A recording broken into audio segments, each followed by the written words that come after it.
태백 미래학교의 공립 전환 이후에도 장애인 학생에 대한 폭행 사건이 발생했다는 기사 전해드렸는데요. 장애 학생 인권 보호를 위해 내부에 사각지대가 없도록 CCTV를 확충하고 아동학대 징계에 대한 시효도 늘려야 한다는 지적입니다. 박은지 기자입니다.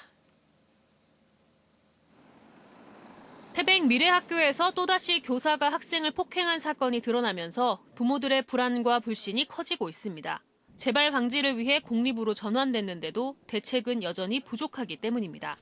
부모들은 학교 내에서 장애 학생들의 인권 보호에 사각지대가 발생하지 않도록 교실 등의 CCTV를 확충해 줄 것을 요구하고 있습니다.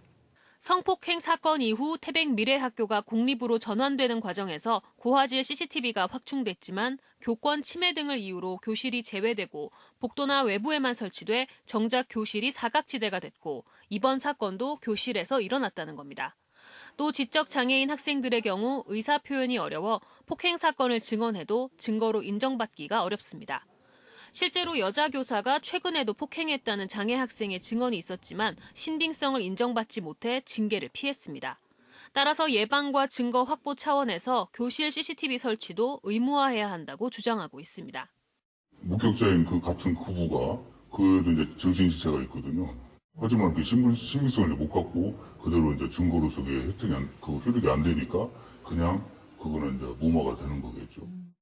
징계 시효를 연장해야 한다는 주장도 나오고 있습니다.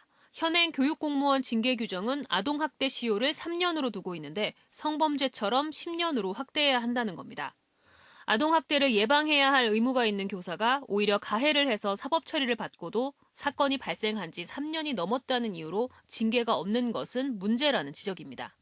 특수교육을 위해서 애쓰시는 정말 잘하시는 선생님들에 대한 모욕이라고 저는 그렇게 생각이 돼요. 이런 분은 빨리 학교에서 교단에서 물러나야지. 이런 분이 어떻게 해서 다시 발령이 났는지.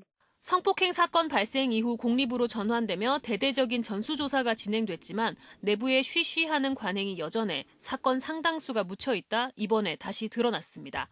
가해 여교사는 폭행 사건이 묻혀있는 동안 기간제 교사에서 정교사로 전환됐습니다.